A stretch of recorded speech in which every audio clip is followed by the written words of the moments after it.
আল্লাহর কোরআন শরীফে আল্লাহ বলতেছেন, কুল্লু নাফসিন যায়িকাতুল মাউত। সকল প্রাণীকে উদ্দেশ্য করে কোরআন শরীফে আল্লাহ ওয়াজ করেন। জীবন ভরা তো মাওলানা সাহেবরার ওয়াজ শুনলেন, এবার আল্লাহর ওয়াজ শুনেন। আল্লাহ সকল প্রাণীকে উদ্দেশ্য করে বলতেছেন, কোরআন শরীফে ওয়াজ করতেছেন, সকল প্রাণী একদিন মৃত্যুবরণ করতে হবে। তাহলে মহিলারাও মরবো কিনা বলুন তো? তাহলে মহিলাদের ওয়াজ শোনা দরকার আছে না? যারা এখন ঘুমাইরি চেহারার ভাগ্যটা ভালো না খারাপ? আহা, রাবিয়া বস্তি কি মহিলা ছিল না পুরুষ ছিল? রাবিয়া বস্তির তো মৃত্যুবরণ করেছে, কি বলেন ঠিক নেই?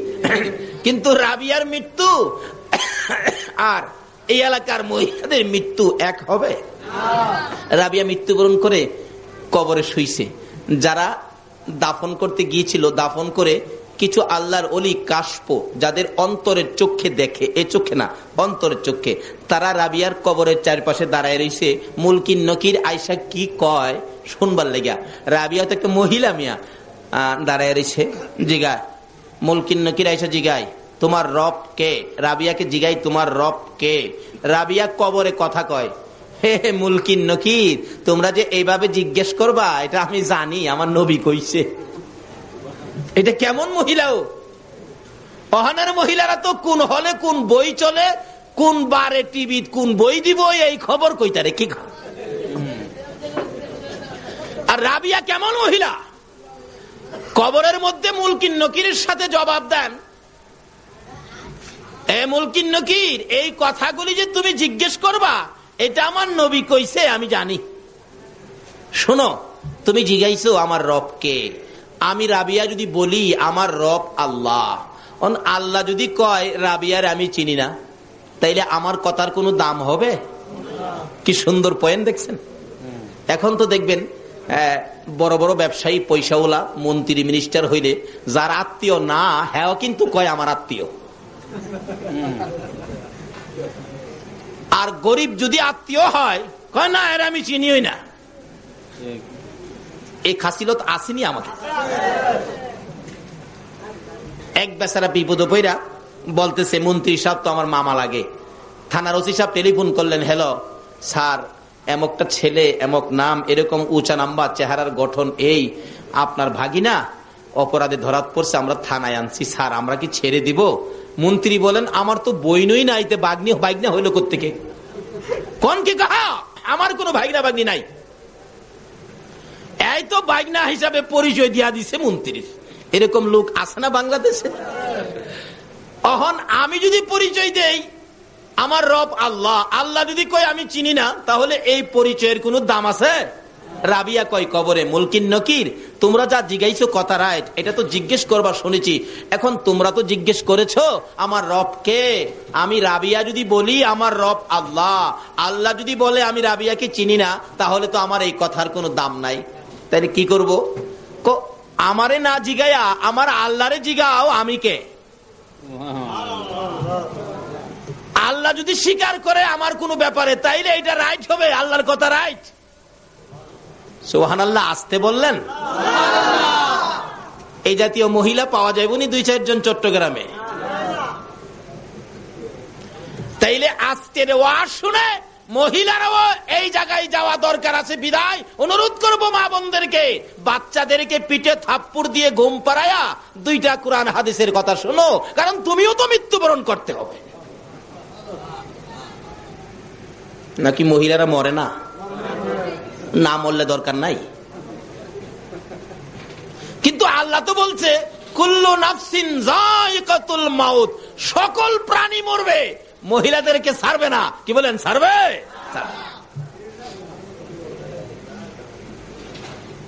আপনারা এখানে কেউ আসেননি যে হুজুর আমি মরবো না? থাকতে পারেন, কিন্তু কাজ হবে না। যত মন্ত্রই পড়েন, মত থেকে বাঁচার কোন মন্ত্র নাই। আল্লাহ বলছেন কুল্লু নাফসিন যায়িকাতুল মাউত, সকল প্রাণী মরতে হবে। তাইলে আমরাও একদিন মরতে হবে, মহিলারাও মরতে হবে। তাহলে মহিলাদেরও ওয়াজ শোনা দরকার আছে, খালি ঘুমাইলে হবে না। রাবিয়া বসরি এই অবস্থার মধ্যে জিজ্ঞেস করলে আল্লাহরে জিগান আমি কে, আমার কথার তো দাম হবে না, আমার আল্লাহর কথার দাম হবে। আল্লাহ ডাকে, এ মুলকিন নকিন, আরে রাবিয়া তো আমার বান্দি, আই ভোর রাবিয়ার কাছ থেকে জবাব নিতে হবে না, জবাবের দরকার পড়লে আয় আমার, আমি আল্লাহর কাছ থেকে নিয়ে যা। আচ্ছা, এটা কেমন মহিলা? আরেকটা মহিলার জবাব আমার আল্লাহ দিয়েছেন, সুবহানাল্লাহ।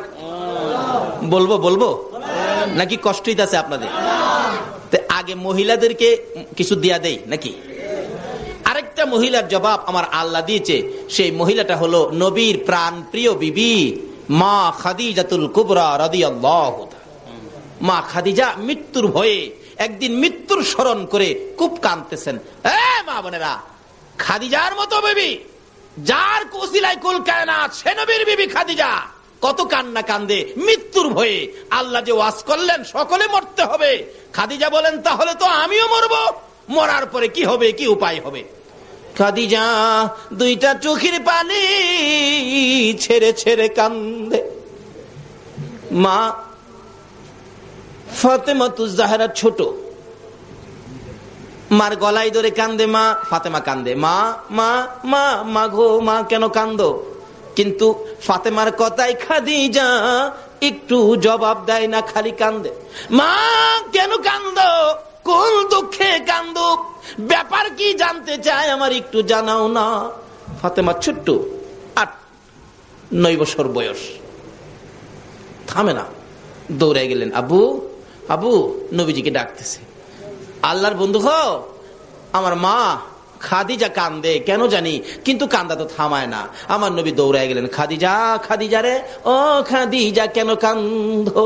খাদিজা বলেন, আল্লাহর বন্ধু হো কান্দি, মৃত্যুর ভয়ে কান্দি।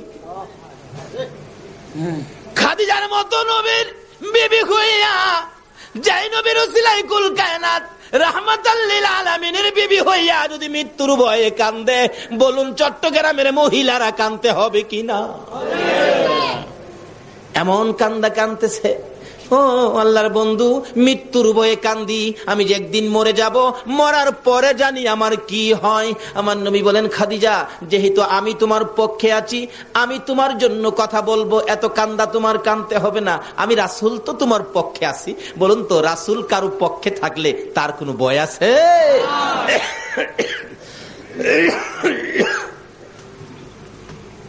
আচ্ছা, কান্দা থামাও। হুজুর আমার কান্দা তো থামতে চায় না, আমার কান্দা তো থামে না, তবে কান্দাটা থামবে আমার 3টা কথা যদি আপনি রাখেন। কি কথা? 1 নম্বরের কথা হলো, আল্লাহর বন্ধু হো, আমি যদি মারা যায়, আপনি আপনার একটা জামা পাঞ্জাবি দিয়া আমি খাদিজারে কাফন করবেন।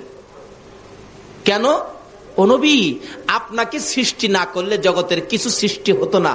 আপনার জামাটা যদি আমার গায়ে দেখে, ফেরেশতারা আমারে কবরে গেলে কিছুই কইতো না। নবীর প্রতি কত মহব্বত, কত ভালোবাসা। রাসূল মুস্কি মুস্কি হাসে। খাদিজা এ কি বললা হুজুর, এটার ওয়াদা দেন রাখবেন কিনা? যাও যাও, ঠিক আছে, কারণ বিবিকে তো রাসূল ভালোবাসতেন, কথাটা শুনে রাখলেন। ঠিক আছে, আমি তোমার কথা রাখবো। হুজুর আরেকটা কথা, কি আমারে যে কবরটার মধ্যে শোয়ায়া দিবেন, এই কবরের মাটিটা আপনি নবীর পিঠ মুবারক দিয়ে মাটিটা একটু মরাইয়া দিয়ে আসবেন। আমারে শুয়াইবার আগে আপনি নবী আগে কবরটার মধ্যে শুইবেন। আচ্ছা ঠিক আছে। 2 নাম্বার।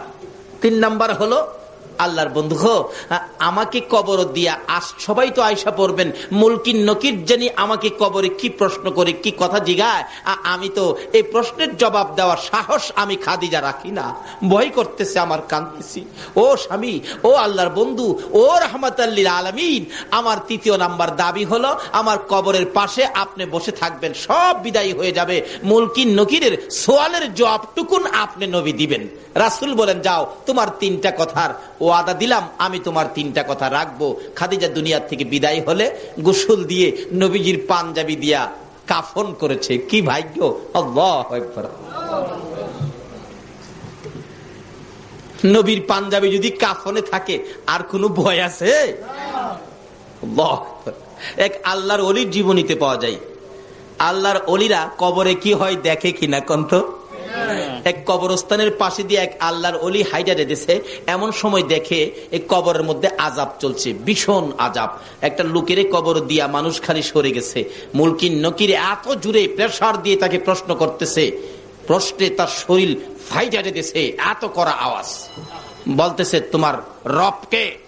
ওই লোকটা খালি কাফে, কোনো জবাব দেয় না। আরেকটা ধমক দিলেন, তোমার রবকে? তিনবার যখন ধমক মারছে, আল্লাহর ওলি দেখতেছে দাঁড়াইয়া, আর ওই কবর থেকে লোকটা বলতেছেন, হে মুলকিন নকির, আমাকে এইভাবে ধমক দিয়ে দিয়ে কথা বলতেছস? তুই আমারে চিনস? আমি তো আখিরি নবীর উম্মত, আর কোনো আমল নাই। আমার মুখে নবীর সুন্নত, সাদা দাড়ি দেখছস? এই লোকটা বলতেছেন, আমার কিচ্ছু আমল নাই, কিচ্ছু আনতে পারি নাই, আমাকে যে ধমক দেস, আমার মুখের মধ্যে তো নবীর সুন্নত আছে, যেই নবী না হইলে তুই হতি না, কিচ্ছু হতো না। আমার তো কিছু নাই, কিন্তু নবীর সুন্নত, দাড়িটাটুকু আমার মুখের মধ্যে সাদা দাড়িটা আছে, এই নবীর সুন্নত দেখে তোর কি আমারে ধমক দিতে ভয় করে না? আমি না খারাপ অন্যায়কারী, মুখের মধ্যে তো নবীর সুন্নত আছে, যে নবীর উসিলাই সব। মুলকিন নকির থম খায়া গেছে, কয় কি রে খোদা গো, এ কি কয়? ধমক দিতে চায়, তোমার বন্ধুর দাড়ির দোহাই দিলে আমার আল্লাহ কয়, মুলকিন নকির রে, আমি যার খাতিরে এত কিছু করেছি, সেই বন্ধুর দোহাই যখন দিছে, আর কিছু দেখতে চাই না, এ দাড়িটার খাতিরে আমি তারে মাফ করে দিলাম। যা, এত বড় পাপীকে যদি নবীর সুন্নত সাদা দাড়ির উসিলাই মাফ করে দিতে পারে, আর এই নবীর জামা মুবারক যদি খাদিজার গায়ে থাকে, বলুন তো মুলকিন নকিরের সাহস আছে কথা বলতে?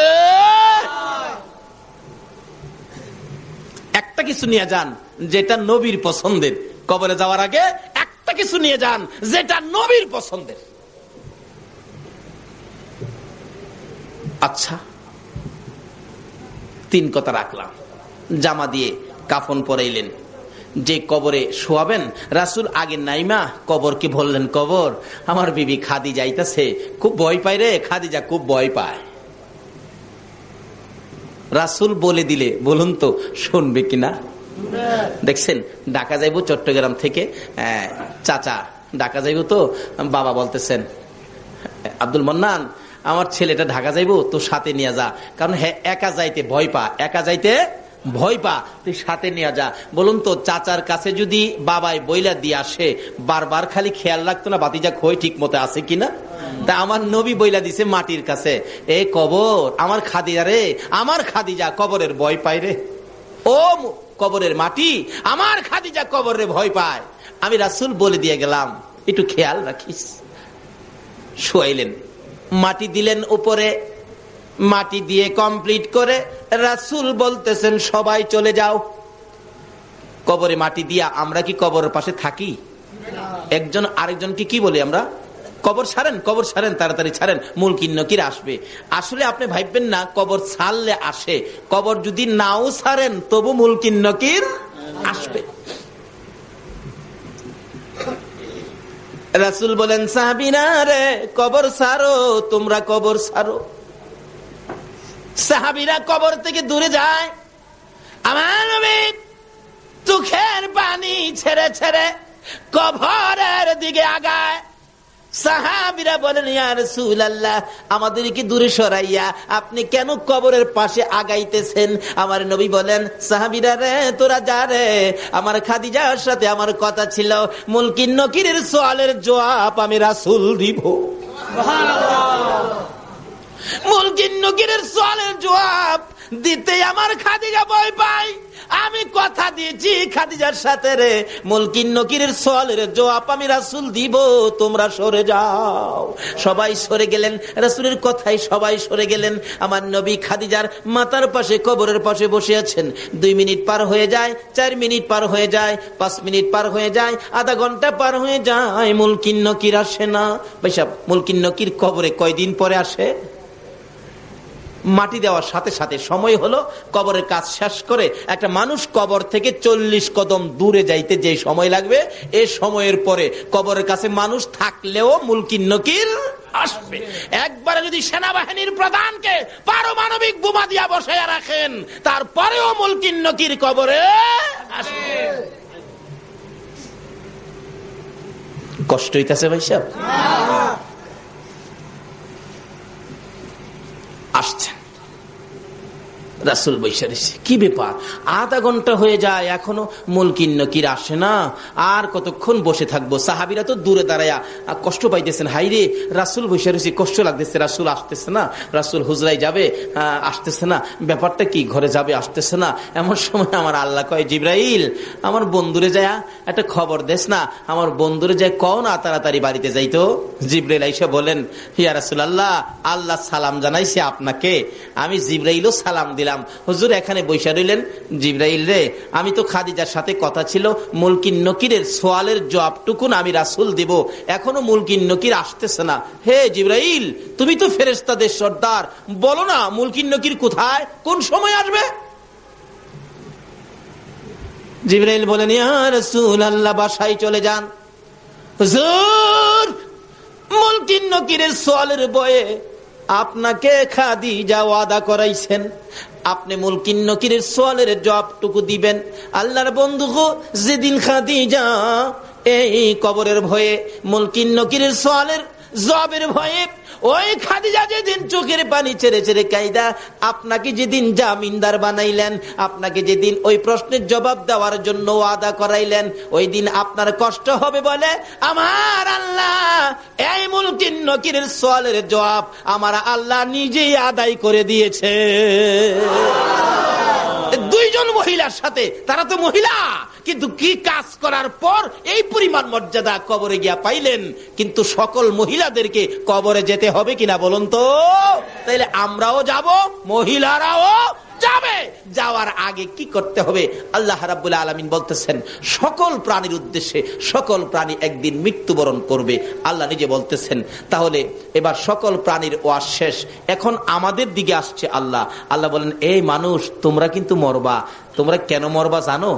আমি বানানোর সময় তোমরা রে মরার মেডিসিন দিয়া বানাইছি। সুবহানাল্লাহ। ওই যে আল্লাহ বলতেছে কোরআন শরীফে, খলিকাল ইনসানু যায়ীফা, আগে বলছে সকল প্রাণীরে, অন ডাইরেক্ট শুধু আমাদের উদ্দেশ্যে ওয়াজ করেন কোরআন শরীফে, খলিকাল ইনসানু যায়ীফা, হে মানুষ আমি তোমাদেরকে দুর্বল করে বানাইছি, একবারে দুর্বল। কারণ মরতে যখন হবে অত মজবুত করে লাভ কি, দুর্বল করে বানাইছি। মৌতের টিকেট আমাদের সকলের সাথে আছে কিনা? আজকে আপনাদের মাহফিলে আসছি, এখানে ফুটন্ত গোলাপ যুব সংঘের উদ্যোগে আয়োজিত মাহফিল। জিগান ছেলেদেরকে আমি বলছি যে আমি তো আসলাম, আমার যাওয়ার টিকিট কাটো, আগে যাওয়ার টিকিট কাইটা নিয়ে আইছে, কালকে যাব, আজকেই টিকিট কাটা। তা আমরাও যারা দুনিয়াতে আইছি মৃত্যুর টিকিট সকলেরই কাটা কিনা বলুন তো? মৃত্যুর টিকিট সকলেরই কাটা। আল্লাহ বলেন, বান্দারে মরতে হবে। হে মানুষ, খলিকাল ইনসানু যায়ীফা, আমি তোমাদেরকে দুর্বল করে বানাইছি। কেরে? মৃত্যু যখন হবে, মরতে যখন তোমাকে হবে, এত মজবুত করে লাভ কি? যেটা থাকবে না এটারে বেশি খাওয়াইয়া লাভ কি? দুর্বল, মরতেই হবে। আল্লাহ বলতেছেন খলিকাল ইনসানু যায়ীফা, আমাদেরকে উদ্দেশ্য করে আমাদেরকে দুর্বল করে বানাইছে। আচ্ছা বলুন তো, আসলে আমরা দুর্বল কিনা? কি দুর্বল মিয়া? পুলিশে পারে না কন্ট্রোল করতে, মাঝে মাঝে আমাদের দেশে সেনাবাহিনী মোতায়েন করতে হয়। পুলিশে কন্ট্রোল করতে পারে কি? দুর্বল হইলে নে, আমরা তো দুর্বল না। আল্লাহ তো বলতেছে দুর্বল, আসলে তো আমরা দুর্বল না। আচ্ছা এখন কি আমাদের কথা রাইট হবে নাকি আল্লাহর কথা রাইট হবে? দুর্বল যে আমরা, বাস্তবে বুঝুন, একটা মুরগির বাচ্চা, মুরগি যে বাচ্চা ফোটায় দেখছেন তো? একটা মুরগির বাচ্চা দেখবেন ডিমের থেকে সকালবেলা বাহির হয়েছে, বিকাল বেলায় দেখবেন মার সাথে হাঁটতেছে, এবং মা যদি কোনো জিনিস ঠুকরায় খাইতে দেয় দেখবেন বাচ্চা খাইতে পারে না, তবু ঠুকরায়। সকালের বাচ্চা বিকাল বেলা মার সাথে হাঁটে, তাদেরকে দুর্বল বলে নাই, কিন্তু আমাদেরকে দুর্বল বলছে কেন? বাস্তবে আসুন। আচ্ছা, আমরা কি সকালে দুনিয়াতে আইসা বিকাল বেলা কোনো মানুষ মার সাথে হাঁটতে পারছি? সারাদিন তো চোখই খুলছি না, দাদি আয়া গালো দিয়ে ধাক্কাইছে। আল্লাহ কয়, বান্দারে তোরা দুর্বল কিনা বানাইছি। মুরগির বাচ্চা দুর্বল না, কিন্তু মানুষ দুর্বল। আল্লাহ বলছে খলিকাল ইনসানু যায়ীফা, দুর্বল, তোরা দুর্বল। এখন যদি আল্লাহরে জিগায়, আল্লাহ গো আমরা দুর্বল কিনা বানাইছেন, দুর্বল কি দিয়া বানাইছেন? এখানে গ্রাম এলাকার লোকজন অবশ্যই থাকতে পারেন। ছোটকালে আমরা কিন্তু একটা খেলা খেলতাম, ঠুলি মুসি দিয়া বালু বাতা খেলতাম ছোটকালে আর কি। আপনারাও খেলছেন কিনা জানি না। আর না খেলার তো কথা না, বাচ্চারা তো সবাই ছোটকালে খেলে। গ্রাম এলাকাতে ঠুলি মুসি দিয়া বালু বাতা রান্না বাড়া করে, আবার ছোট গিরা ঘরও বানায়, ঘর বানায় ছোট গিরা ঘর। ছোট গিরা যে গ্রাম এলাকাতে বাচ্চারা খেলার সময় ঘর বানাই, তো এই গড়ের পালা খিলা কি দিয়া দিত আপনারা কি কেউ বলতে পারবেন? গড়ের পালা খিলা কি দিয়া দিত? শোলা, শোলা, পাটখড়ি শোলা দিয়া। আর গড়ের ছানি দিত কচু পাতা, না হয়তো কলা পাতা। এই কচু পাতা, কলা পাতা, শোলার পালা দিয়া বানায়া এই ঘরে আমরা খেলতাম ছোটকালে। প্রশ্ন আসতে পারে যে হুলার পালা দিয়া কেন? এটা খেলার ঘর, তো 2 ঘন্টা বা 3 ঘন্টা পরে এটা ভাঙ গেলাম, বিদায় এটা নরম কিনে বানাইছি। আচ্ছা, আপনাদেরকে প্রশ্ন করলে যে ঘরটা কিছুক্ষণ পরে ভেঙে ফেলবেন, এই জন্য ঘরের পালা হইল শোলা, পাটখড়ি দিয়া বানাইছেন দুর্বল কিরা। আল্লাহ বলেন, বান্দারে তোমরা যখন যেটা ভাঙ্গা লাইবা দুর্বল কিরা হুলার ফালাদা বানাইছো, আমিও তোমরা মৃত্যুবরণ করবা দেখিয়া আমিও তোমরা দুর্বল কিরা বানাইছি। অহন আপনাদেরকে জিগাইছি ছোট্ট ঘরটা কিদা বানাইছেন? হোলা দিয়া। আল্লাহরে লন্না জিগায়, আল্লাহ গো আমরা যে তুমি ভেঙে দিবা মৃত্যুবরণ করব, আমরা তুমি কি দিয়া বানাইছো? আল্লাহ তুমি কি দিয়া বানাইছো বলো? আল্লাহ জবাব দিবেন, ইন্না খলাকনাল ইনসানা মিন নুতফা। আমার আল্লাহ বলেন, বান্দারে আমি শোলার চাইতে আরো নরম এমন এক জাতীয় জিনিস দিয়া তোমাকে বানাইছি, দুর্গন্ধযুক্ত। ইন্না খলাকনাল ইনসানা মিন নুতফা, একবারে নাপাক, একবারে দুর্বল, একবারে নরম জিনিস দিয়া তোমাকে বানাইছি। কাজেই তোমার একদিন মৃত্যুবরণ করতে হবে, এই মৃত্যুর থেকে বাঁচার ক্ষমতা তোমার নাই। তাইলে খুদা গো এবার লন জাগাত যায়, আমরা যখন মইরেই যামুগা এখন কি করতে হইব? কন খালি বাড়ি ঘরেই করবেন না? আল্লাহ কি বলতেছে কি করতে হবে? বান্দা শুনো, এখন তো আমরা এইদিকে খেয়াল নাই, খালি বলি বাড়ি একটা করছি, আরেকটা দরকার। পোলা আছে 5টা, বাড়ি লাগবো 5টা, নিজের লাগবো 1টা, 6টা। মিস্ত্রি সাহেব পোলা থাকে 2টা লন্ডন, টাকার অভাব নাই, 2টা থাকে আমেরিকা। পোলারা দেশে আসবে, ফার্নিচার বানানোর দরকার। মিস্ত্রি কি কাঠের ফার্নিচার ভালো হবে? দেখবেন মিস্ত্রি বলবেন, চাচা একবারে একটা গুণ কাছে আসতে পারবে না, সেই কাঠটার নাম হইল সেই গুণ। কোন গুণ? ঘুমায় রয়েছেন আপনারা? যে কাঠের কাছে গুণ আসে না, সে কাঠটার নাম কি? সেই গুণ।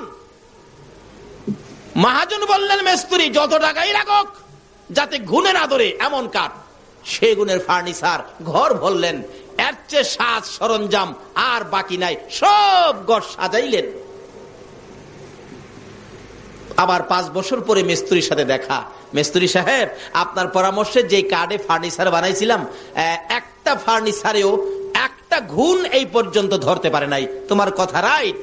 আমার আল্লাহ বলেন, ও দুনিয়ার মানুষ, এমন কাঠ দিয়া ফার্নিচার বানাইছো 5 বছর পরেও একটা গুণে ধরে নাই, কিন্তু তোমার ফার্নিচারে গুণে ধরে নাই। তোমার বিল্ডিং এর মধ্যে জং পড়ে নাই, ময়লা পড়ে নাই, কিন্তু তোমার মধ্যে যেন গুণ ঢুইকা গেছে। তোমারে কিন্তু গুণে ধরে নাইছে, সব ঠিক আছে, কিন্তু তুমি বিদায়। অনেক সময় দেখবেন বাড়ির গেটে নাম লেখা আছে আব্দুল মালিক, জিজ্ঞেস করলে মালিক সাহেব কোথায়? বাচ্চা দেখে নাইসা কয়, কাকে খুঁজেন? মালিককে। কোন মালিক? ওই যে গেটে লেখা। ও খবর রাখেন নাই? গেট আছে, নাম আছে, বাড়ি আছে, কিন্তু বাড়িওয়ালা মালিক নাই।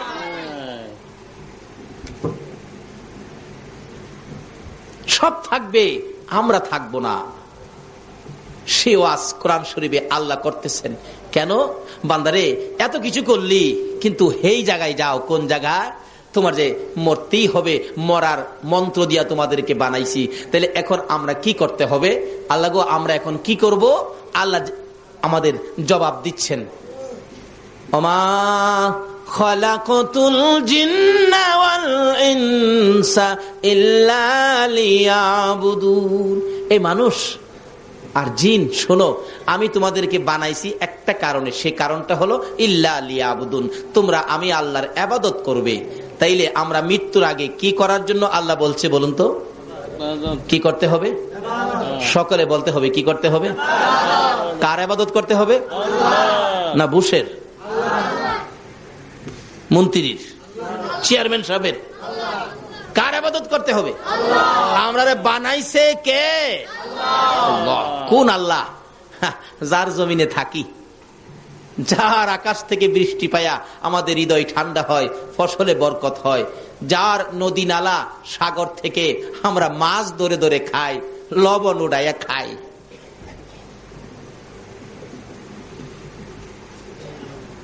সে আল্লাহর ইবাদত করতে হবে। বলুন কার ইবাদত? আল্লাহ। এখন ফেরেশতাদেরকে বলতে, ফেরেশতারা এত রাত্রে কিছু মানুষ আমার আল্লাহ কইতেছে, ব্যাপারটা কি? ফেরেশতারা কই, খোদা গো, তারা এখন বলতেছে তোমার ইবাদতের কথা, তোমার ইবাদত বলে করা দরকার। তোমার আল্লাহ কইয়া ডাক দিয়া বলতেছে আল্লাহর ইবাদত। আল্লাহ কই, তারা কি আমার আল্লাহ কইছে? কহ কইছে তো। তাহলে আমার যে আল্লাহ কইয়া ইবাদতের কথা স্বীকার করছে, এই পর্যন্ত তো ইবাদত করতে পারে নাই। এই পর্যন্ত ইবাদত না করার কারণে যা গুনাহ হয়েছে, এই যে ইবাদতের জন্য স্বীকার করে আমাকে আল্লাহ বলে ডাক দিয়েছে, এই পর্যন্ত যা গুনাহ ছিল আমি আল্লাহ সব মাফ করে দিলাম। এখন থেকে যদি আমরা ইবাদতে শরীক হয়ে যাই তাহলে কি পাবো? আসুন সামনে বাড়ি। আল্লাহর ইবাদতের জন্য এখন প্রশ্ন আসতে পারে, আমরা যদি আল্লাহর ইবাদত করি, হুজুর আল্লাহ আমাদের কি দিব? লন আল্লাহর জিগাই। অনেক সময় দেখবেন বাচ্চা বাচ্চা পোলাপান স্কুলে যায় না, স্কুলে যায় না, মা বলেন বাবা স্কুলে যাও, স্কুলে যাও, বাবাও বলতেছেন স্কুলে যাও না। মাঝে মাঝে বাচ্চা পোলাপান দেখেন জবাব দেন, আব্বু স্কুলে গেলে আমারে কি দিবেন? মা আমাকে কি দিবেন স্কুলে গেলে? মা দেখেন বলে, বাবা দেখেন বলে, যাও তোমাকে আজকে স্কুলে গেলে 10টা টাকা তোমাকে দেওয়া হবে। বাচ্চা মাকে স্কুলে যাইলে কি দিবেন প্রশ্ন করলে মা যদি জবাব দেয় 10 টাকা দিবে। আমরা আল্লাহর ইবাদতের জন্য আল্লাহ বললেন, আমরা যদি ইবাদত করি আল্লাহ কি দিবে? সকলে মিলে লন আল্লাহরে জিগাই, আল্লাহ গো আমরা তোমার ইবাদত করলে তুমি আমরারে কি দিবা কও? আল্লাহ জবাব দিতেছে কোরআন শরীফে, ফাদখুলি ফি ইবাদি ওয়াদখুলি জান্নাতি। জোরে জোরে কোন সুবহানাল্লাহ। আমার আল্লাহ জবাব দেন, আরে আজকের মাহফিলের আমার আদুরের বান্দারা শোনো, মার কাছে যখন ছেলে প্রশ্ন রাখে স্কুলে যাও, স্কুলে গেলে কি দিবা? মা তোমাকে 10টা টাকা দিল। আমার কাছে যখন প্রশ্ন রাখছো আমার ইবাদত করলে তোমরা আমি আল্লাহ কি দিব প্রশ্ন রাখছো, বান্দারারে জবাব নিয়ে যাও। ফাদখুলি ফি ইবাদি ওয়াদখুলি জান্নাতি।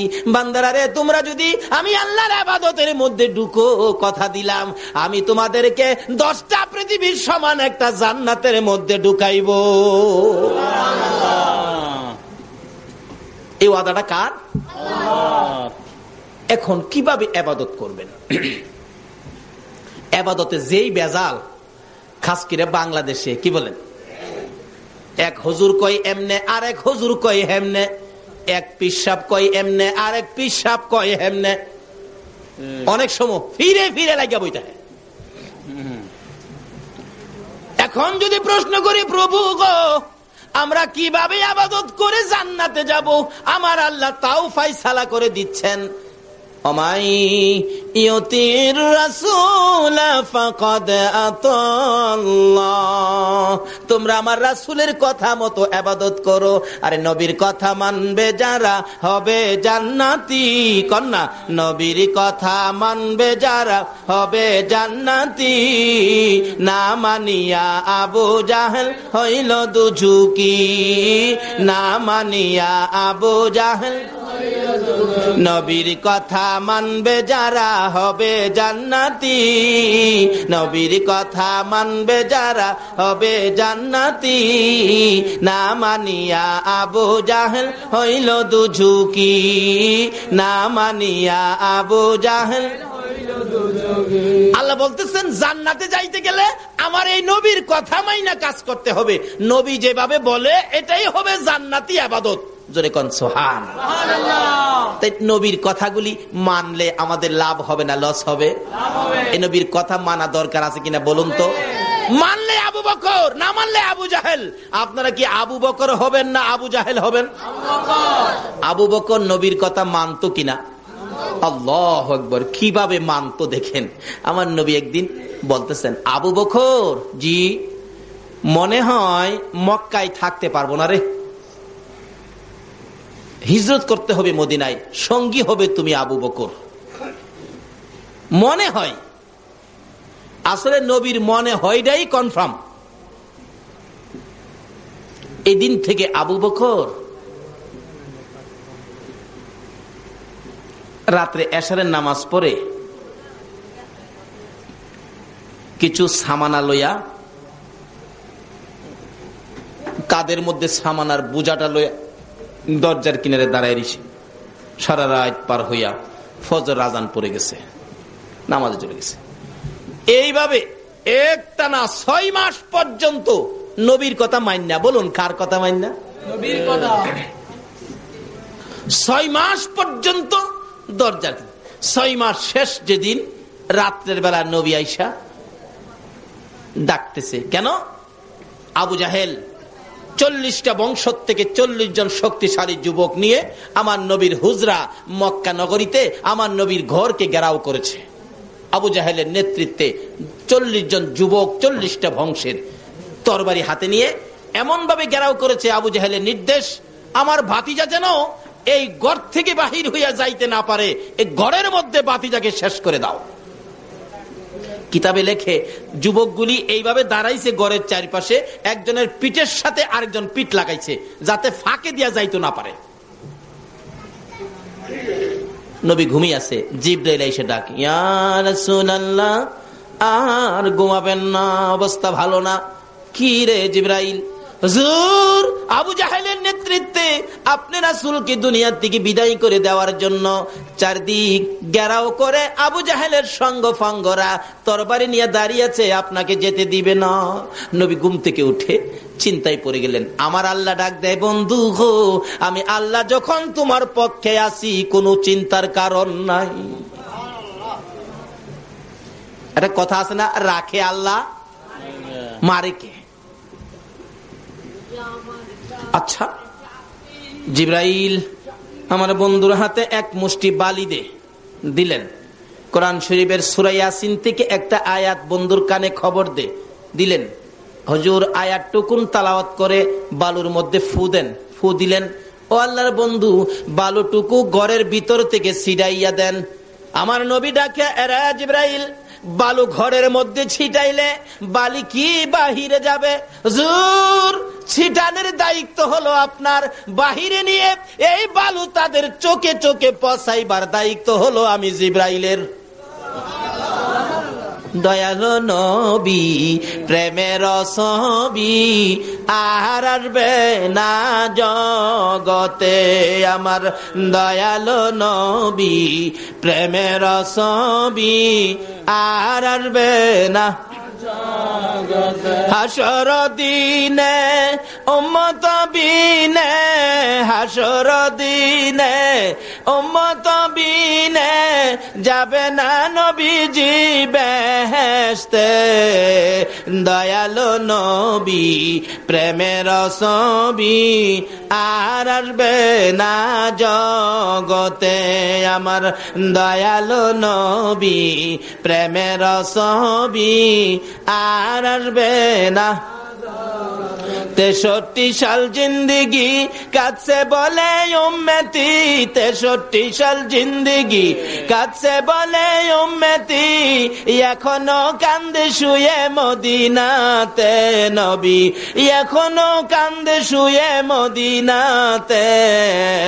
দয়ালো নবী প্রেমের ছবি আর আসবে না জগতে, আমার দয়ালো নবী প্রেমের ছবি আর আসবে না জগতে।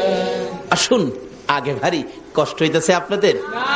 আল্লাহ আল্লাহ বলতেছেন তোমরা আমার এই নবীর কথাগুলি মানো। এই নবীর কথা মানলে কি হবে?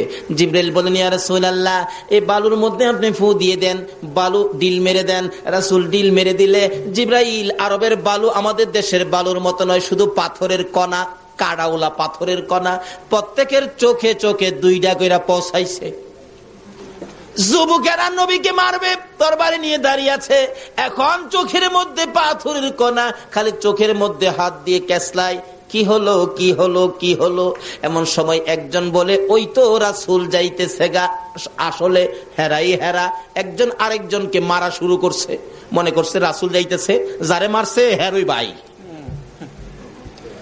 আমার আল্লাহ বলেন, জিবরাইল রে, হেরা যখন মারামারি লাগছে, এই ফাঁকে দিয়ে আমার বন্ধুরে বের করে দে। রাখে আল্লাহ আর মারে আল্লাহ, হেরারে আল্লাহ মারে, বাঁচাইব কে? রাখে আল্লাহ নবীরে, মারবে কে?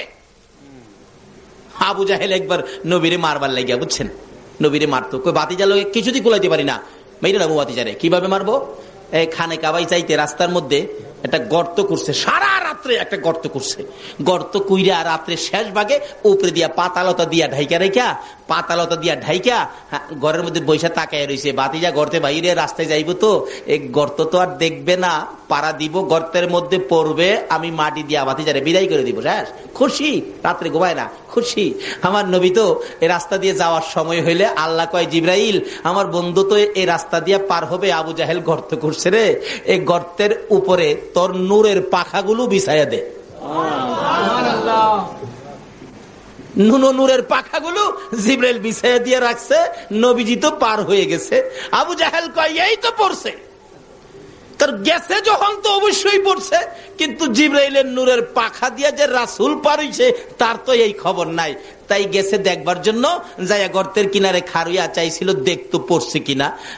পড়তে গিয়া সারা রাত তাইন ঘুমাইছে না, তো নিজের তো স্ক্রু বল্টু না ডিলিয়ে রিচ্ছে অগমা থাইকা দেখতে চাইছিল, তাই নিজেই একবারে তাউর খাইয়া গর্তের মধ্যে পড়ছে। পইরা গিয়া দেখে বাতিজা তো নাই, আমি চাচা দি। হাই হাই, কি হলো, কি করলাম, কি আর হইলটা কি? সকাল হয়ে গেলে রাস্তার মধ্যে গর্ত দেখলে বলুন তো মানুষ গালাগালি করবে না? হ্যাঁ, কোন হারামজাদারে রাস্তার মধ্যে গর্ত করছে? আইসাই যাই দেহে এই গালি দে হারামজাদা। গর্তের কিনারে যাইয়া দেহে সাদি, হাই হাই সাসা আপনি, হ্যাঁ বেটা, আগে আমারে গালি দিয়া হন, আবার সাসা কস। আল্লাহ কই, তুই গালিও খাইবি, সাসাও শুনবি। মানুষ চারদিকে ঘেরাও, হলো নাকি গর্ত কোন, কেন ব্যাপারটা কি? কই কারো কাছে কইস না, আমার বাতিজা লেগে করছিলাম। আল্লাহ কই, কারো কাছে কইতো না, আমি আল্লাহ কিয়ামত পর্যন্ত সকলের কাছে কমু। সুবহানাল্লাহ। কন্ত খালি আবু জাহেলের খবর কেন? আদম থেকে ঈসা পর্যন্ত সকল নবী রাসূলের কোন নবীর আমলে কি হইছে না হইছে, আচ্ছা সকল খবর আমরা জানি কিনা কন্ত? আমার নবী একদিন এই অবস্থায় চোখের পানি ছাইরা বলতেছে, মাবুদ, আদম থেকে ঈসা পর্যন্ত সকল নবী রাসূলের কাহিনী আমার উম্মতে জানে, সকল নবী রাসূলের উম্মতের কাহিনী আমার উম্মতে জানে, সব আমার উম্মতে জানে। অনেক সময় দেখছেন না, মার বাবাই কথা বলতেছে, ছোট্ট বাচ্চাটা কাছে গেছে, মা কই হ্যাঁ সামনে কথা কইও না, হ্যাঁ সামনে কথা কইলে হ্যাঁ যে বাতা পোড়া মানুষের কাছে গিয়ে আবার কই দিব। আমার নবী বলেন, প্রভু গো, আমার উম্মতে বাতা ফুরা উম্মতে সকল কাহিনী জানে। আমি নবীর একটা বই লাগে গো, আমার উম্মতের কাহিনী নিয়ে আবার হেরা যায় না ফালা। আমার আল্লাহ কই, বন্ধু গো, তোমার উম্মতের সকল নবী রাসূলের কাহিনী জানাইলাম, কিন্তু তোমার উম্মতের কথা আমি কারো কাছে কমো না। ছেলে যদি অন্যায় করে বাবার কাছে কমো না, মেম্বার সাহেব অন্যায় করেছে চেয়ারম্যান সাহেবের কাছে কমো না, পুলিশ অন্যায় করেছে ওসি সাহেবের কাছে কমো না, মেয়ে অন্যায় করেছে মার কাছে কমো না, কারো অন্যায় আমি কারো কাছে কমো না। অন্য নবী রাসূল জানবে দূরের কথা, তুমি নবী কেউ জানতে দিব না গো। তারা যদি আমার কাছে ক্ষমা চায়, আমি আল্লাহ না জানাইয়া গোপনে গোপনে ক্ষমা করে দিব। কি মজার ব্যাপার, কি যে আমাদের ভাগ্য, আখিরি নবীর পক্ষে, আখিরি নবীর উম্মত হইয়া আজকে নবীর পক্ষে মাহফিলে বসে রাত্র কাটাইয়া দিচ্ছি। এর বিনিময় কি দিবি আল্লাহ? আসুন সামনে বাড়ি, আর বেশি সময় আলোচনা আমি করবো না, কষ্ট দেব না। আসুন, রায় তো আর শেষ হই, বেশি আর বাকি নাই। এইভাবে আবু জেহেল বলতেছেন, তোরা আমারে গর্তের মধ্যে ফালাইয়া গালি দেস, আবার চাচা কোস আমারে উঠাস না। সকলে কয়, চাচা কারণটা কি কন্যা? করে কারণটা ছিল ভাতিজারে জীবনের শেষ বিদায় করে দেওয়ার জন্য এই কারণটা করছিলাম। তাইলে আপনি পড়লেন কেমনে? আইসি দেখতে চাইছিলাম ভাতিজা পড়ছে কিনা, অহন তো আমি পড়ে গেলাম, আমার উঠাস না। আল্লাহ কয়, অহনই উঠতি, যার লেগে গর্ত করছস। এই খবরটা সারা পৃথিবীর মানুষের জন্য বাউ কইরা, ইতিহাস কইরা তারপরে না উঠতি। একজন খুব দরদি ছিলেন, কাছে গিয়া কয়, চাচা উপরে হাত দেন, আমি আপনার টান দিয়া উঠাবো। আবু জাহেল উপরে হাত দিছে, আর তার দরদি নিচে হাত দিছে। আল্লাহ কয়, জিবরাইল, আমার বন্ধু না আসা পর্যন্ত এখানে হাত যাতে মিল না হয়, এখানে একটা কাজ তুমি করে দাও যাতে মিল না হয়। জিবরাইল কই, খোদা গো, আদাত বাকি রাখলে হবে? আল্লাহ কয়, হ্যাঁ হবে তো। এখানে লাগাইয়া দিলেন, আখিরি নবী না আসা পর্যন্ত আদাত বাকি থাকবে, আদাত পুরা হইতে পারবে না আল্লাহর হুকুম ছাড়া। নিচে হাত দিচ্ছে, সামান্য ব্যবধান, হাত দিলেই লাগাল পাওয়ার কথা, কিন্তু একজনের হাতের সাথে আরেকজনের হাত মিলে না, বাকি হইল আদাত। আবু জাহেল কই, আরে বুকার বুকারা, আদাতের জন্য লাগাল পাই না, এক হাত রশি দিলেই তো হয়। এক হাত রশি দিলে আমার আল্লাহ কয়, জিবরাইল রে, মাবুদ গো, আদাত ঠিক আছে, দিছে এক হাত রশি, বাকি আদাত। আবু জাহেল কই, আরে বুকার বুকা, দুই হাত রশি দে, দিলে দুই হাত রশি, বাকি হইল আদাত। আমার আল্লাহ জিগায়, জিবরাইল, না মাবুদ ঠিক আছে, আদাত পুরা হবে না।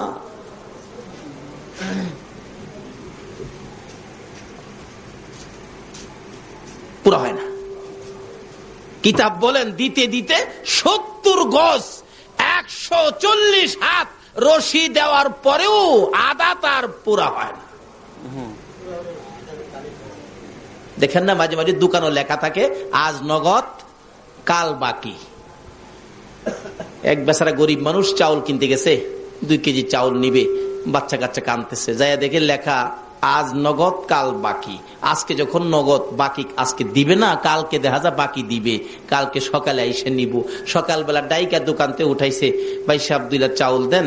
আমি তো আবার চায়া দেহে কি লেখা, আজ নগদ। আচ্ছা এইটা ভাই সাহেব, এই নগদ কি জীবনে, এই বাকি জীবনে নগদ হইব? আল্লাহ কয়, জিবরাইল বাকি লাগাইছি, আল্লাহ বাকি লাগাইছি আদাত। 70 গজ রশি দেওয়ার পরেও আধা তার পুরা হয় না। এবার কি করতে পারি, কি করতে পারি? অবশেষে নিচ থেকে আবু জাহেল উপরে তাকাইয়া ডাকে, তোরা কারা রে, আর রশি দিস না, আর মাটির নিচে নিস না, মাটির অবস্থা ভালো দেখা যায় না, মন বলে মাটি আমাকে ধরে ফেলবে, আর রশি দিস না। আমার বাতিজা কই রে, আমার বাতিজা সারা উঠাইতে পারবি না। একজনে দৌড়ে যায়, ইয়া রাসূলুল্লাহ, আপনার চাচা 70 গজ মাটির নিচে, আমরা যদি হইতাম তাহলে কি করতাম বলুন?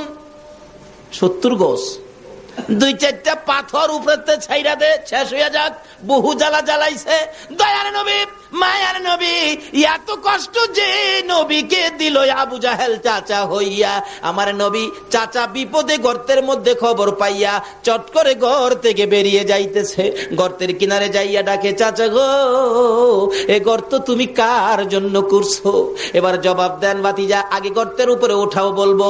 আমার নবী বলেন, চাচা গো, আমি যখন আসছি নিশ্চয়ই তোমারে উঠাবো, বলো এই গর্ত কার জন্য করছো? আবু জাহেল বলেন, বাবা রাগ হইও না, এই গর্ত আমি তোমার জন্য করছি। আমার নবী দুইটা চোখের পানি ছেড়ে ছেড়ে কান্দে, চাচা চাচা গো, এইভাবে আর কত আমার সাথে দুশ্মনী করবা? তুমি না জানো আমার মা নাই, আমার বাবা নাই? তুমি না নিজে আমাকে একদিন ছোটকালে জংলার কিনার থেকে নিয়ে আসছো। নবীজির বয়স যখন 6 কম কম ছিল, একদিন বাবার ব্যথায় কানতে কানতে সন্ধ্যার দিকে বাগবাল্লুকের জংলার দিকে আমার নবী রওনা হয়ে যায়। যাইতে যাইতে যাইতে যাইতে জংলার কাছাকাছি যায়, কানতে কানতে বাবা বাবা কইয়া কান্দে, আব্বু আব্বু কইয়া কান্দে। আবু জাহেল কোত্থেকে যেন আসতেছিলেন ঘোড়া চালাইয়া, কাছে আইসা দেখে বাতিজা কান্দে, দৌড়ে পিছি পিছি যাইয়া ডাকতেছে, বাবা মোহাম্মদ আর সামনে যাও না, আর একটা কদম সামনে যদি যাও জংলার বাঘ তোমাকে খেয়ে ফেলবে। হ্যাঁ চাচা, তুমি না নিজে দেখেছো আমি বাবার ব্যথায় কান্দি, আর তুমি আমাকে উঠাইয়া আমার মার কাছে পৌঁছে দিয়ে না বলেছিলা, আমেনা রে আমি যদি না দেখতাম তোর সন্তানকে জংলার বাঘে খেয়ে ফেলতো। আমার মা আমেনা তোমাকে কি বলেছিল? আমেনা এই খবর পাইয়া জবাব দেন, রে আবু জাহেল, না না, আমার এই সন্তানকে জংলার বাঘে খাইতে পারবে না। রে আমেনা, তুমি কেমনে জানো খাইতে পারবে না? আমেনা বলেন, আবু জাহেল রে, আমার এই সন্তান যেদিন আমি আমেনার পেটে ছিল রে, একটা জংলার বাঘ আইসা আমাকে কানে খবর দিয়েছিল, আমেনা গো তোমার পেটে রাহমাতাল লিল আলামিন গো আমেনা, জংলার বাঘ আমার পায়ে সালাম করে বিদায় হয়ে গেছে। আবু জাহেল, যেই নবী পেটে থাকার সময় জংলার বাঘ আমাকে খবর দিয়া সালাম করে যায়, এই শিশু নবীর জংলার বাঘে খাবে না। শুধু তাই নয়, আমি একদিন এই নবীকে পেটে লইয়া পেটে থাকা অবস্থায় মাটির কুয়ার থেকে পানি উঠাইতে গিয়েছিলাম। 60-70 ফিট নিচে পানি, আমি বালতির মধ্যে রশি লাগাইয়া পানি উঠাবো। কুয়ার পারে গেলে কে যেন সাফা পর্বতের উপর থেকে ডাকতেছে, জিব্রাইল রে, ও জিব্রাইল, আমার বন্ধুর মা আমেনা পানি উঠানোর জন্য কুয়ার পারে দাঁড়াইছে রে, আমার বন্ধুকে পেটে লইয়া রে জিব্রাইল। এত নিচ থেকে আমার বন্ধুর মা আমেনা বন্ধুরে পেটে লইয়া যদি পানি উঠাই রে জিব্রাইল, আমার বন্ধুর মার কষ্ট হবে। আমেনার বালতিওয়ালা রশি নিচে ছাড়বার আগে রে জিব্রাইল নিচের পানিগুলি উপরে উঠাইয়া দে। নারে তাকবীর, নারে রিসালাত, নারে গাউসিয়া। আজকে আমরা সে নবীর উম্মত, নবীর প্রেমে রাত্র কাটাচ্ছি। কি যে বকশিস, কি যে পুরস্কার, এই তো সামনে আইসা গেছে। সংক্ষেপ আলোচনা, এর মধ্যে বিস্তারিত আলোচনা করলে কয়েক রাত্রের দরকার। এবার আমেনা বলতেছেন, ও আবু জাহেল, আমার এই বাবারে জংলার বাগে ধরবে না, নিচের পানিগুলো উপরে উঠা গেছে। অন্য ছেলেরা, অন্য মহিলারা, অন্য লোকেরা যেইভাবে নদীর থেকে পুকুর থেকে কলস বুড়ায়, আমি আমেনা ঠিক সেইভাবে মাটির কুয়ার থেকে পানি বুড়াইয়া কাঙ্কে লইয়া যখন গোড়ের দিকে রওনা হয়েছি রে আবু জাহেল, হঠাৎ করে দেখি আকাশের মধ্যে গুনগুনি শব্দ শোনা যায়। তাকাইয়া দেখি এক জাক পাখি উইরা উইরা আসতেছিল। পাখি সর্দার নির্দেশ দিলেন, রে পাখিরা আর সামনে বাড়িস না, ওই যে দেখ আমেনা দাঁড়াইয়া রইছে। যে আমেনার পেটে রাহমাতাল লিল আলামিন রে পাখিরা, ওই আমেনার উপরে দিয়া উইরা যাইস না রে, বেয়াদবি হবে। এমন সময় দেখি আমেনা ওই কলসি কাঙ্খে লইয়া দাঁড়িয়ে বলতেছেন, ও আবু জাহেল, আমার পেটে রাহমাতাল লিল আলামিন বিদায়, পাখিগুলি আমার উপরে দিয়া উইরা যায় না। আমার দুই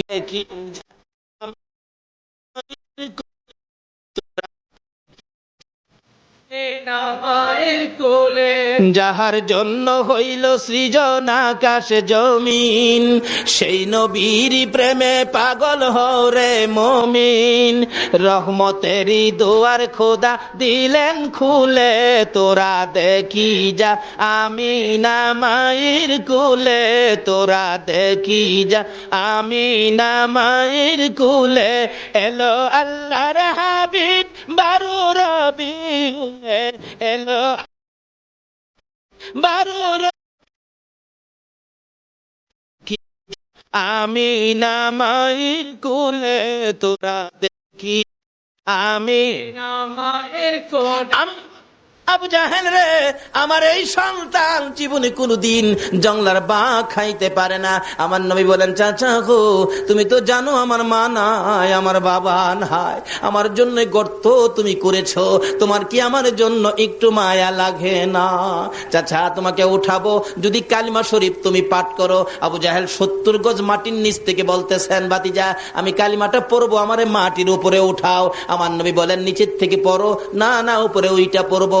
আমার নবী নিচে হাত বাড়াইলেন, চাচারে উপরে উঠাবেন। আবু জাহেল নিচের থেকে উপরে হাত বাড়াইবেন। আমার আল্লাহ বলেন, জিবরাইল রে, আজকে যেন আর বাকি লেখা না থাকে, আজকে বাকি নগদ বানাইয়া দাও। কিতাবে আসছে, নবী হাত দিলে নিচের দিকে, উপরের দিকে হাত বাড়াইলেন। আবু জাহেল 70 গজ নিচের হাত, সঙ্গে সঙ্গে নবীর হাতের সাথে হাত লাইগা যায়। আমার নবী একটানে উপরে উঠাইয়া বলতেছেন, চাচা গো, তুমি না বলেছো উপরে ওইটা কালিমা পরে আমার পক্ষে আসবা, চাচা এবার কালিমাটা পড়ো। আবু জাহেল জামার বালু যাইরা ফালাইয়ার কয়, ভাতিজা এত বড় জাদুগিরি তুমি, আমি আগে জানি না। নাউজুবিল্লাহ কন। আমার নবী বলে, জাদুগির? আবু জাহিল্লা কই, হেরে ফাইলে কি কন, হেরে ফাইলে কি আপনারা খাওয়াইবেন না দাওয়াইবেন, উড়াইবেন না মুড়াইবেন? বাপের বেড়া হইলে আসা তুই একদিন চট্টগ্রাম, ফুটন্ত গোলাপ যুব সংঘের সামনে আয় বেড়া হইলে একদিন। কি যে কষ্ট, কি যে যন্ত্রণা দিতেন আমার নবীকে। কিন্তু আল্লাহ রাব্বুল আলামিন বলতেছেন, না, এই নবীর কথা মাইনা যা করবা এটা হবে জান্নাতি। মানতেন আবু বকর। বলুন, কে মানতেন? আর মানতেন না কে? আবু জাহেল। ওই যে আবু জাহেল যুবকদেরকে নিয়ে ঘেরাও করেছে, আমার নবীরে মাইরে লাইব, আর বাঁচাইব কে? আল্লাহ। এবার নিজেরা মারামারি লাগছে। কি যে মারামারিও, মারতে মারতে একজন আরেকজনকে কুবাইয়া বিছাইয়া লাইতেছে। মাইরা ফাইট গড়াগড়ি, কই মাইরা লাইছি রে, মাইরা লাইছি। গলার আওয়াজে কই, কারে মারছস? কই নবীরে মারছি। কই আমি কি তোর বাতিজা লাগি? আরে কই কি, চোখ খুললা দেহে হেরা হেরাই আমার নবী গেছে। গভীর রাত্র একা একা নবীজি যাইয়া আবু বকরের ঘরের দরজার সামনে। আবু বকর একবার কাছাকাছি বাড়ি, নিজের চোখে দেখে আসছি, আল্লাহ দেখাইছে। আবু বকর, লাব্বাইকা ইয়া রাসূলুল্লাহ, এই কথা বলে চুপচাপ আবু বকর সন্তানের দিকে তাকায় না, বিবির দিকেও তাকায় না। আমার নবী আইসা পড়ছে, চুপচাপ দরজা খুলে না, আওয়াজ শুনলে বাচ্চা বিবির ঘুম ভেঙে যাবে। আমার নবীর সঙ্গী হব, কারো কাছে বলবো না। আজকে কারা গো ঘরের দরজা বন্ধ করে মাহফিলে বসে আছে? আমার মন বলে, যারা নবীর প্রেমে একটু কোন সময় দিয়েছেন কষ্ট করে, আবু বকরের সাথে মিলা যাবে গো। আবু বকর বিবির কাছে কয় না, বাচ্চার কাছে কয় না। কিতাবে আসছে আবু বকর দরজাও খুলে না, আওয়াজ হবে বিদায়। আস্তে আস্তে ওই বাহির সাইটের একটা জানালা চুপ করে খুললেন। জানালা খুইলা বাহির হইয়া নবীর সামনে যাইয়া হাজির। ইয়া রাসূলুল্লাহ, চলুন, কি করতে হবে? আবু বকর বলেন, আমি নবীর চেহারার দিকে তাকাইয়া দেখি গো, আমার নবীর চোখ থেকে জর্জর করে পানি পড়তেছে। হুজুর, আপনার কি কেউ আঘাত করেছে? না রে আবু বকর, কেউ আঘাত করে নাই। হুজুর, আপনারে কি কেউ গালি দিয়েছে? না রে আবু বকর, কেউ গালি দেয় নাই। হুজুর, তাহলে এইভাবে চোখের পানি ছেড়ে ছেড়ে কেন কান্দেন? আমি জানতে চাই গো আল্লাহর বন্ধু। আমার নবী পিছনের দিকে ফিরা ফিরা কয়, আবু বকর রে, এই রে আমার মায়ের দেশ, হে আমার বাবার দেশ। আজকে আবু জাহেলের যন্ত্রণায় মায়ের দেশ, বাবার দেশ সাইরা মদিনায় যাইতে আমার মায়া লাগে। আবু বকর, দেরি করা যাবে না, চল, ওই তো পিছনে শত্রুর শব্দ শোনা যায়, চল তাড়াতাড়ি যাই। এবার আবু বকর আমার নবীর কথা মানে। বলুন, আবু বকর কার কথা মানে? চলেন হুজুর, চলুন। একটু চলে গেলেন পিছন দিয়ে। আবু জাহেলের নেতৃত্বে বালু মাটি ছিল, বালু মাটির মধ্যে পায়ের দাগ দেখে দেখে আবু বকরের বাড়ি পর্যন্ত আসলেন আবু জাহেলের নেতৃত্বে। ও সঙ্গীরা, যুবকেরা, এই দাগ দেখে দেখে চলো আমরা যাইতে থাকি, কারণ এই রাস্তায় তো কোনো মানুষ কোনোদিন হাঁটে না, দাগ পাওয়া যাবে না। আমার নবীজির পাও মুবারকের দাগ দেখে দেখে আবু বকরের ঘরের দরজা পর্যন্ত আইসা গেলেন। এখানে আইসা দাঁড়িয়ে আছে, পায়ের দাগ দেখা যায়। ডাক দিলেন, নিশ্চয়ই ঘরের মধ্যে আছে, দরজা যখন বন্ধ, ডাক দিলেন দরজার মধ্যে আবু জাহেল। ডাক দিলে একজন মেয়ে, বাচ্চা মেয়ে জবাব দিলেন, যার নাম আসছে আবু বকরের মেয়ের মধ্যে ছোট ছিলেন মেয়েটা, যার নাম হলো হযরতে আসমা। আসমা বলেন, কে তোমরা এত রাত্রে ডাকো? আবু জাহেল বলেন, দরজা খুলে দাও, এই ঘরের মধ্যে মোহাম্মদ ঢুকছে। বাচ্চাটা বললেন, না না, এই ঘরে কোনো মানুষ নাই, এই ঘরে আমার বাবারেও পাওয়া যায় না। দরজাটা খুলে দিলে আবু জাহেল ডাকে, এদিকে আয় আসমা, এদিকে আয়, তোর বাবা কোথায়? বলতে পারি না। আখিরি নবীর সঙ্গী হইয়া বুঝি চলে গেছে, তাও বলতে পারি না। কোন দিকে গেছে তাও বলতে পারি না। বাচ্চা মানুষ ঘুমিয়েছিলেন। ডাইকা ডাইকা কাছে আই না গো। আবু জাহেল নিষ্ঠুর পাষাণ, ছোট্ট মেয়ে বাচ্চাটার দুইটা গালে এত জোরে দুইটা থাপ্পড় মারছে, কানের পর্দা ফাইটা বাবা গো কইয়া জমিনে পড়ে গেছে। জমিনে পড়ে গলাগাটা মুরগির মতো লাফাইয়া লাফাইয়া কান্দে। এই কান্দার আওয়াজ আবু বকরের কানে যাইয়া পড়ছে। আবু বকর ডাকে, হুজুর বেশি দেরি করা যাবে না, আবু জাহেল আমার বাড়িতে আইসা পড়ছে। রাসূল বলেন, তুমি কেমনে জানো তোমার বাড়িতে আসছে? হুজুর গো, আবু জাহেল আইসা আমার ছোট্ট মেয়েটা, কলিজার টুকরা আদরের মেয়েটা, আমার আসমাকে বুঝি মারছে। আমার আসমা মার খাইয়া বাবা বাবা কইয়া কান্দে। আমার নবী বলেন, আবু বকর রে, তোর মেয়েরে যদি আবু জাহেল মারে, এখন কি তুমি মেয়ে বাঁচাইতে যাইবা নাকি রাসূলের পক্ষে যাইবা? আবু বকর বলেন, ইয়া রাসূলুল্লাহ, আল্লাহর কসম করে বলি, আমার ফ্যামিলির সকল মানুষকে যদি আবু জাহেল মেরে ফেলে, আমি রাসূল ফালাইয়া যাইব না। আমার আল্লাহ বলেন, আবু বকর রে, আমার নবীরে এত ভালোবাসা তুমি দিয়েছো, ও আবু বকর, আমি কথা দিলাম রে আবু বকর, তুমি আবু বকর জান্নাতে না যাওয়া পর্যন্ত আমি কাউকে জান্নাতে যাওয়ার অনুমতি দিব না। সেই নবীর ভালোবাসা দেন, কিছু পাবেন। কি পাবেন? জান্নাতে যাবেন, ইবাদত করবেন, নবীর দেখানো নবীর কথা মতো ইবাদত করতে হবে। আর কারো কথায় ইবাদত করলে আমার আল্লাহ জান্নাত দেবে না। আবু বকর, একটু পিছের শব্দ শোনা যায়, আইসা পড়ছে। গারে সুর পাহাড়, একবারে মক্কার কাছে।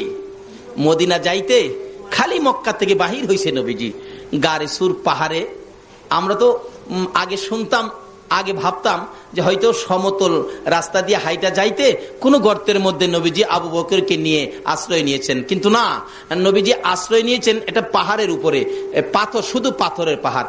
নবীজি যাইতেছে, এদিক দিয়ে সকাল হইতেছে। আচ্ছা বলুন তো, সকাল বেলা যদি পাহাড়ের মধ্যে কেউ নড়াচড়ি করে দেখা যাবে না? কিন্তু পাথরের পাহাড়, কি কুদরত! যারা মক্কায় গিয়েছেন অবশ্যই দেখেছেন, গারে সুর পাহাড়টা এদিকদার সকল অবস্থান, সকল জায়গা ফর্সা হয়ে আসতেছে, আর নবীজি পাহাড়ে উঠার কারণে পাহাড়টা আন্ধার হয়ে যাইতেছে। এখনো যায় দেখবেন গারে সুর পাহাড়টা একবারে কালো পাথরের পাহাড়, একবারে কালো আন্ধার হয়ে থাকে। পাথরকে প্রশ্ন করবেন, পাথর তুমি কালো হয়ে আন্ধার হইলে যে? পাথর জবাব দিবে, রাসূলকে হেফাজত করার জন্য আমি অন্ধকার হয়ে গেছি। পাথর হইয়া রাসূল চিনে গো, উম্মত হইয়া রাসূল চিনলাম না। আমার নবী বলেন, আবু বকর রে, এই পাহাড়ের মধ্যে দেখো কোথাও কোনো গর্ত পাওয়া যায় কিনা। এই গর্তের মধ্যে আমরা বসে থাকি, দুশমনেরা চলে গেলে আমরা মদিনার দিকে চলে যাব। আচ্ছা হুজুর, দেখতেছি হঠাৎ দেখে যে পাহাড়ের ফাঁকে একটা সুড়ঙ্গ পথ আছে, এর মধ্যে দুইজন লোক কোন রকম বসতে পারবে। আবু বকর বলেন, হুজুর আমি আগে এর ভিতরে যাইয়া দেখি কোন শত্রু, কোন বিপদ আপদ, পোকামাকড় আছে কিনা। ঠিক আছে, যাও, যায় দেখে না পরিষ্কার। রাসূল গো, আপনি আসেন। নবীজি ভিতরে ঢুকছেন, এ মুখের উপরে এ পাতা লতা বাহির হইয়া গর্তের মুখটা বন্ধ হয়ে গেছে। মাকড় আইসা এর মধ্যে জাল বুইনা ফালাইছে, কবুতর আইসা জালের মধ্যে ডিম পাইরা দিছে। কিছুক্ষণ পরে ডিমেতে বাচ্চা বাহির হইয়া চিউ চিউ করতেছে। সুবহানাল্লাহ।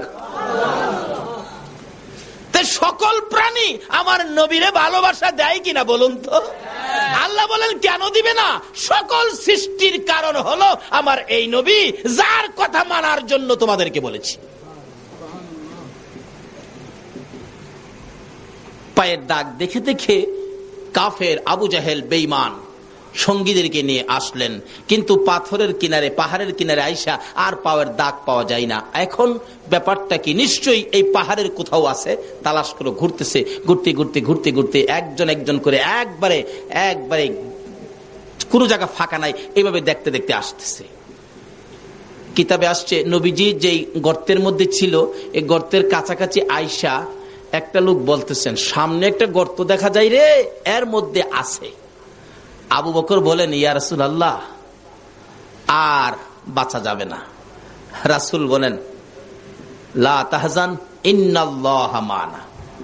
আবু বকর, ভয় পাও না, ঘাবড়ায়ো না, আল্লাহ আছে আমাদের সঙ্গে। বলুন, কে আছে? আল্লাহ কি খালি নবীর সঙ্গেই থাকবে? নবীরে যারা ভালোবাসবে তাদের সঙ্গে থাকবে না? তো করতে করতে একটা ছেদ্রু বন্ধ করার রুমাল কোলায় না, পায়ের মোটা আঙ্গুলটা দিয়ে ছেদ্রু বন্ধ করে দিলাম। রাসূল ঘুমাইতেছে। একটু পরে এই গর্তের মধ্যে একটা সাপ ছিল, নবীকে দেখার জন্য 6 মাস বসে রইছে। সাপটা আইসা নবীজির শরীর মুবারকের মজার গন্ধ পাইয়া সাপটা এসে ধাক্কাইতেছে, কাপড়ের পট্টি দিয়া বাহির হওয়া যায় না। আবু বকরের পাওটা যে গর্তের মধ্যে ছিল, ছেদ্রুর মধ্যে ছিল, ধাক্কা দিলে পাওটা একটু সরে, আবার ধাক্কা বন্ধ করলে চাপা দিয়া ধরে। সাপ ভাবতেছেন এটাই বুঝি রাস্তা পার হয়ে বাহির হওয়ার জন্য। ধাক্কা দেয়, সরাই, জুড়ে ধাক্কা দেয়, একটু সরে আবার বন্ধ হয়ে যায়। সাপটা অপারক হইয়া, নবী দেখার পাগল হইয়া, ও অসহ্য হইয়া, অধৈর্য হইয়া আবু বকরের পায়ের মধ্যে দংশন করে দিল। আবু বকর ব্যথায় অস্থির হইয়া কান্দে, মউত, আমি আবু বকরের জীবন যাইতে পারে গো, রাসূলের ঘুম ভাঙাইতে পারি না। একবার দংশন করলেন, আবু বকরের পাও সরে না, আবার দংশন করলেন, তবু আবু বকর পাও সরাই না, ব্যথায় অস্থির, সমস্ত চেহারা কালো হয়ে গেছে। আবার দংশন করলেন, 3 বারের মাথায় আবু বকর বেহুশ হইয়া পড়ে গেলে আমার নবীর ঘুম ভেঙে গেছে। ওইটা দেখে সর্প দাঁড়াইয়া রইছে, আবু বকর জমিনে পড়ে রইছে। আমার নবী জিগায়, সর্পরে, আমার আবু বকর কি সর্বনাশ করলি? সর্প ডাকে, হুজুর বেয়াদবি ক্ষমা করে দিয়েন, আমি আবু বকরকে ধ্বংস করার ইচ্ছা ছিল না। আমি শুনেছি আল্লাহর হাবিব এই রাস্তায় হিজরত করে মদিনায় যাবে, আবু জাহেল সঙ্গীদেরকে নিয়ে আপনাকে আক্রমণ করার জন্য আসবে, আপনি গর্তের মধ্যে আশ্রয় নিবেন গো। আমি অপেক্ষায় ছিলাম, আপনি নবী গর্তের মধ্যে আশ্রয় নেওয়ার জন্য আসলে আমি সাপ গর্তের মুখের মধ্যে পাহারা দিব। আপনার কোন শত্রু যদি আসে, আমি সাপ দংশন করে দুনিয়া থেকে বিদায় করে দিব। হুজুর আপনার আগমনে আবু বকর আমারে বাধা দিল। আবু বকর ভাবছে আমি বুঝি আপনাকে দংশন করব। নবী গো, আল্লাহর কসম করে বলি, 6 মাস পর্যন্ত বসেছিলাম আপনি নবীর পক্ষে ওই কাফেরদের মোকাবেলা করার জন্য। জংলার সর্প হইয়া নবী চিনল গো, উম্মত হইয়া নবী চিনলাম না। এই সারা বিষ পানি হইয়া আবু বকর সুস্থ হইয়া দাঁড়াইলে। অনেক লম্বা ঘটনা। আবু বকর, চলো সন্ধ্যা হয়ে গেছে, মদিনার দিকে রওনা হই। যাইতে যাইতে যাইতে যাইতে আবু বকর নবীর কথা মতো হাঁটতে হাঁটতে 2 দিন 3 দিন হয়ে যায়। হঠাৎ করে আবু বকর ডাকেন, ইয়া রাসূলুল্লাহ, পেটের খিদায় আর হাঁটতে পারি না, হুজুর কিছু না খাইলে আর হাঁটতে পারবো না। আবু বকর বলেন, কই খাবি? এখানে তো কোনো বাড়িঘর নাই, শুধু মরুভূমি, কই খাবি? হুজুর তাই তো, বাড়িঘর তো দেখা যায় না, খালি তো মরুভূমি, কই খাবো? মানুষ পাইলে, বাড়িঘর পাইলে তো খাইতে পারতাম, আছে বাড়িঘর? আবু বকরকে, হুজুর নাই নাই বাড়িঘর নাই। রাসূল বলেন, আবু বকর এদিকে আসো। এদিকে আসলে নবীজির এর ডাইন হাত মুবারক আবু বকরের চোখের মধ্যে এইভাবে লাগাইলেন। আবু বকর দেখো তো এখন কিছু দেখা যায় কিনা। আগে কিন্তু মরুভূমি, কিচ্ছু নাই। নবীজির বরকতের হাত লাগানোর পরে আবু বকর বলেন, তাকায়া দেখি সামনে একটা বাড়ি দেখা যায়। আগে বাড়ি নাই, এখন করতে আইলো। আল্লাহ হয়, এই বকরির বাচ্চাটার মধ্যে দুধের ব্যবস্থা করে দাও, আমার আবু বকর দুধ খাবে, আমি রাসূল দুধ খাবো। দাবিটা করছে কে? এই নবীর কথা আমার আল্লাহ রাহেনিও, রাহেনি।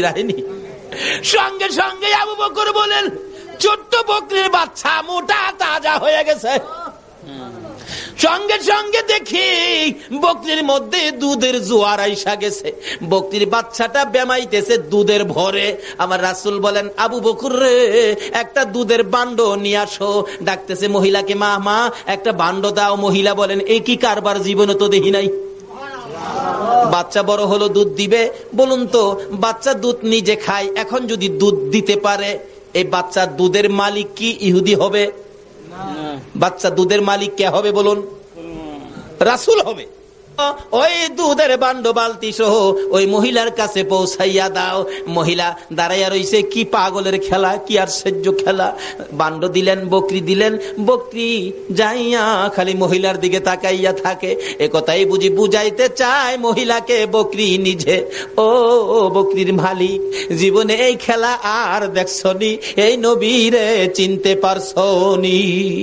আবু বকরের কাছ থেকে বান্ড বুঝে নিলেন মহিলা, খালি বকরির দিকে চাই, দুধের দিকে চাই, আবার লোকগুলি যাইতেছে তাদের দিকে চাই। ঘরের ভিতরে নিয়ে বকরিটারে বাইদা রাখলেন। কিতাবে আসছে এই বকরিটা এদিন থেকে নবীর দুয়ার বরকতে যে দুধ দেওয়া শুরু করেছে, একটানা 30 বছর পর্যন্ত দুধ দিয়েছে। আলাইকা ইয়া রাসূল সালাম আলাইকা ইয়া হাবিব। জান্নাতি মেহমান নিয়ে হাত বাড়াইছি। মউত এত বড় রাত্র তোমার বন্ধুর প্রেমে কাটাইয়া দিছে। গাউসে পাকের স্মরণে মাহফিলে বসে এ রাত্র কাটাইয়া দিছে।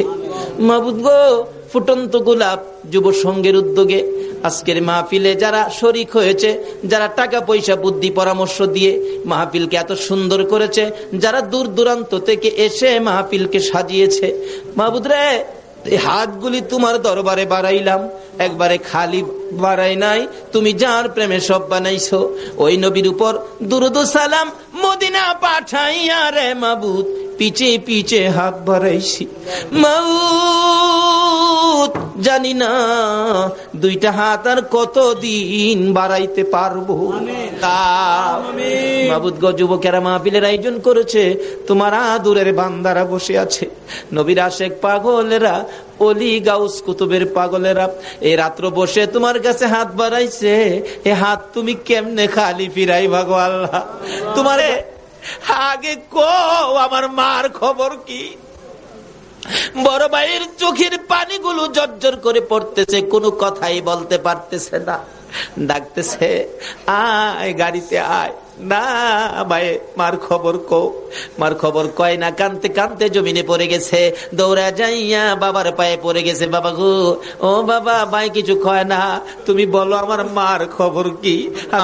ইল্লাল্লাহু মুহাম্মাদুর রাসূল সাল্লাল্লাহু আলাইহি ওয়াসাল্লাম।